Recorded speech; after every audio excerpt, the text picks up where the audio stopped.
Join me as we take a look at the 16-bit Hit Machine, a 1990 Gremlin compilation for the Atari ST, and we decide, are these really hits, or is this just a budget bin compilation of wannabes? Up next.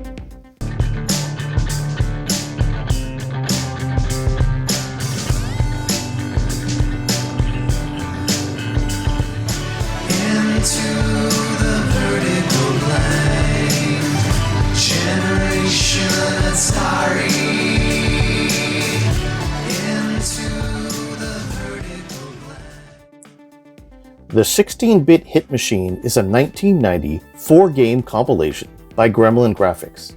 As I have talked about before, my brother and I purchased plenty of compilations from a UK import store in Orange, California between 1988 and 1992 for our 1040 ST.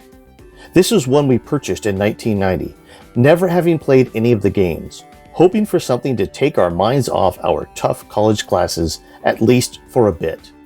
The games in this compilation are Axel's Magic Hammer, Skidz, Supercars, and Switchblade. As you may have noticed in the opening, I have the discs and manual for this compilation, but sadly we didn't have room to keep boxes back then, so I don't have the box for this. Because I have these discs though, I'm going to try and test these all in my 4160 STE. Axel's Magic Hammer, a 1989 multi-screen push-scrolling action platformer game.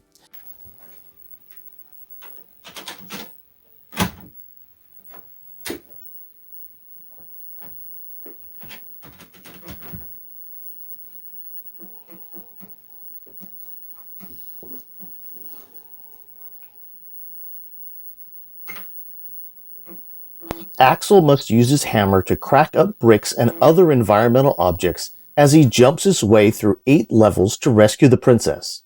There are secret rooms and all kinds of objects to find, pick up, and use. It's quite an expansive game for what appears to be a light budget title at first boot up. But then you are hit with a Ben Daglish musical ditty that portends much more quality than most budget titles.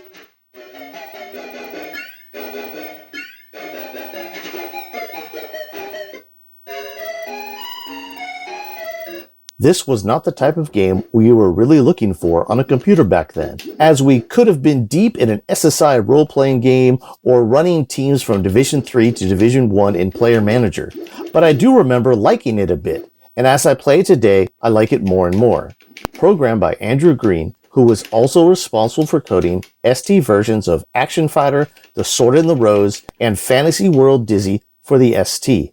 The game received a wide range of review scores from 60 to 80% in the UK gaming press. I give this one a thumbs up. It's very fun to play. One interesting thing to note is that none of these games look quite correct when recording them straight off the ST monitor at 50 Hz. The camera seems to be faster than the refresh. So I had to boot them all into Gem and set the refresh with a 50-60 Hz switcher, and then load them all off the SD card hard drive to get a good 60 Hz picture.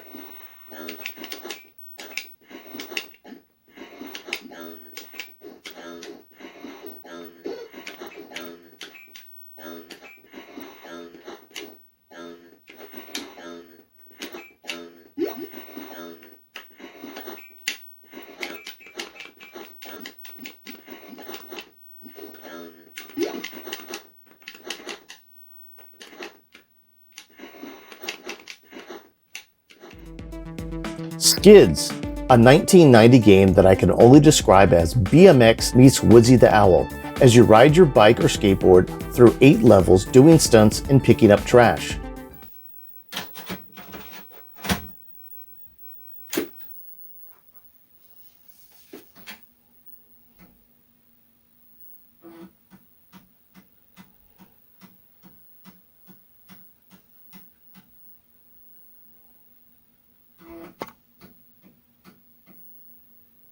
Skidz only has a music credit on Atari Mania. Ben Daglish, who did most of the best Gremlin graphics music, was responsible for the 3-voice ditty in this action title. Atari Legend has Andy Williams listed as the programmer of this nice little game, but he has no other credits listed on the site. But in A. Williams, on Atari Mania, was responsible for the ST version of Paperboy, a title as similar as you're going to get on the ST.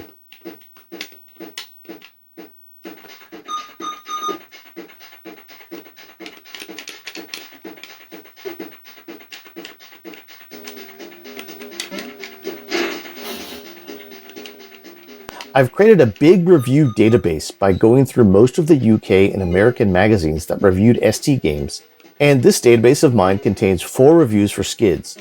All of them are above 70%, with ST Action giving the budget version 80% in issue 60. Tony Hawk this is not, but it's certainly technically proficient and pretty fun once you get the hang of it. I really have not gotten the hang of it yet, but I'm going to have a pleasant time trying.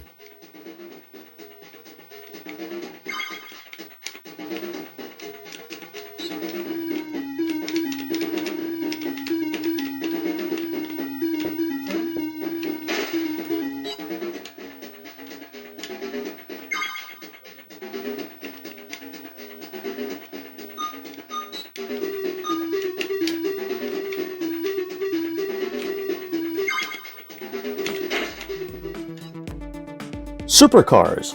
Released in 1990, this is one of those games that was an instant classic when released on the ST. But let me tell you a little story. When I first started reading Retro Gamer magazine in the early 2000s, it was astonishing to find that only Amiga versions of games like this were ever talked about. It was as if I was in a different universe, or possibly one of those so-called Mandela effects. Only later did I realize that after we moved to a 386 PC here in the States, there was a huge influx of Amiga owners that changed written history to basically remove the ST from existence. Well, I don't really think they did this on purpose. It was just that die-hard gaming fans were not the ST core audience, and most of those real diehards moved from a C64 or Speccy or even an Amstrad to an Amiga in the 90s and never even realized that the ST was the 16-bit game and applications platform of choice from 1986 until early 1990, when the Amiga 500 took them by storm.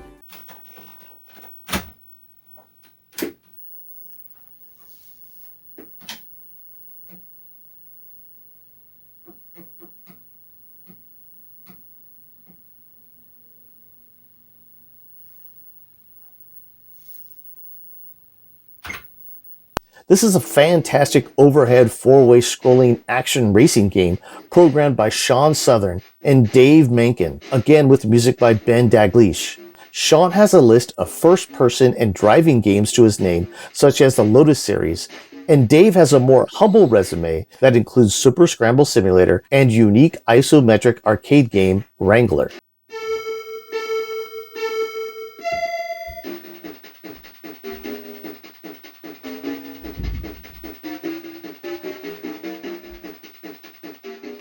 Almost every UK-based magazine gave Supercars between 75 and 88%. But the Games Machine, one of our favorite magazines back then, only gave it 61%, saying the colors were not as good as the Amiga version. By the way, the Amiga version is considered an all-out classic also, and they only gave it 65%, complaining mostly about the difficulty. I find Supercars to be a lot of fun.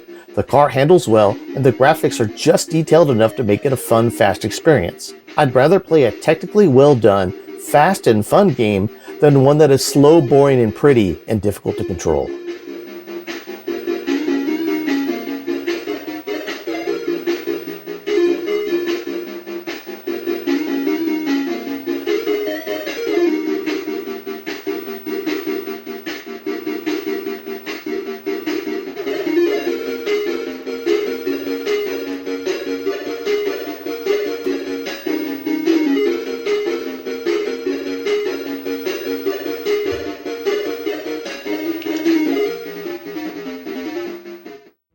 Switchblade. Released in 1989, this excellent platform fighting adventure from the mind and skills of programmer, graphic artist, and sound effects designer Simon Phipps, who also developed the frustrating but classic Rick Dangerous. Switchblade is probably one of the best examples of a Metroidvania-style game on the ST. You explore, fight, and find weapons, tools, and more to use in finding 16 pieces of the fabled Fireblade sword to then take on the ultimate nasty.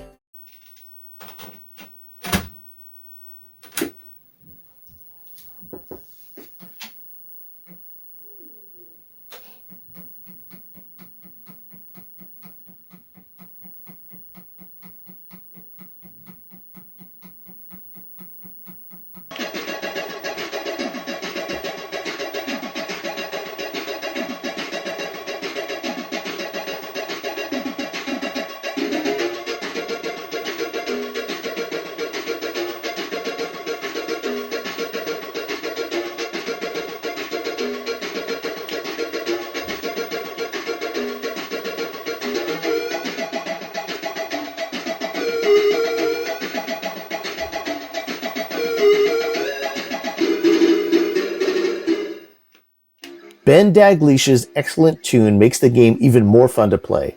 The opposite of many efforts on the ST, where you had to turn the sound down because they kept trying to emulate drums with static instead of using bass for rhythm. Anyway, Ben doesn't fall into any of those traps here and crafts one of the finest ST soundscapes I have heard in a while. Switchblade's reviews were from 79 to 90% in the UK gaming press, and it's very much worth checking out any version you can find. Here at 8-Bit Rocket Towers, we find the kicking needed to vanquish foes at first a little difficult, but the fun really starts up when you acquire more and more tools and weapons. Switchblade's press and hold the fire button for power style of play is quite unique and takes a little getting used to until you can obtain better weapons than your hands and feet.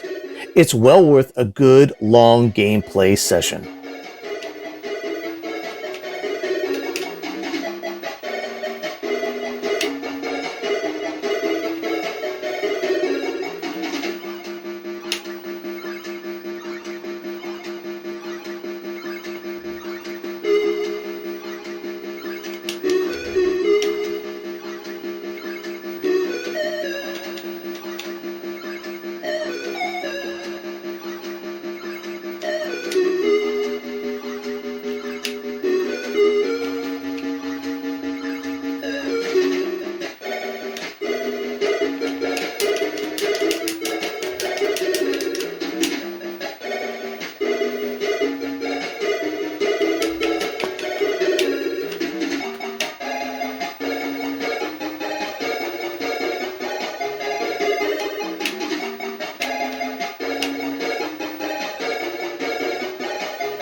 There's an ST format interview with young Simon Phipps and Core's game tester Bob Churchill, where they explained why they developed games on the Atari ST first.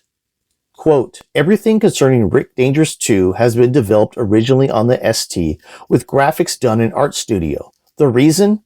Easy, says Phipps. It doesn't keep crashing like the Amiga does, and that's too slow for our purposes anyway. End quote.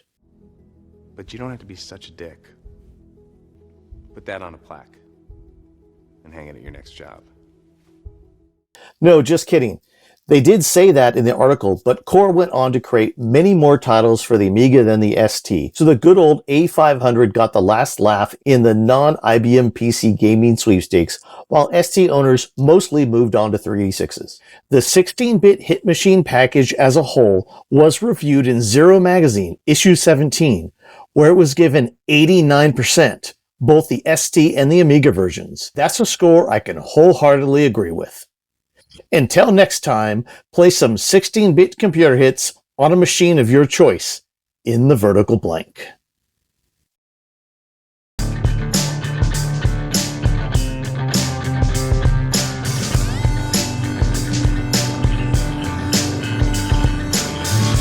Programmed in BASIC, we explored 8-bit worlds. Pixels crashed onto a digital shore. All our records were scratched. Left alone, we were latchkey children, terrified of nuclear war. In the glow of the cathode ray, every game we play on our 2600. Into the vertical blank, our highest scores have been ranked.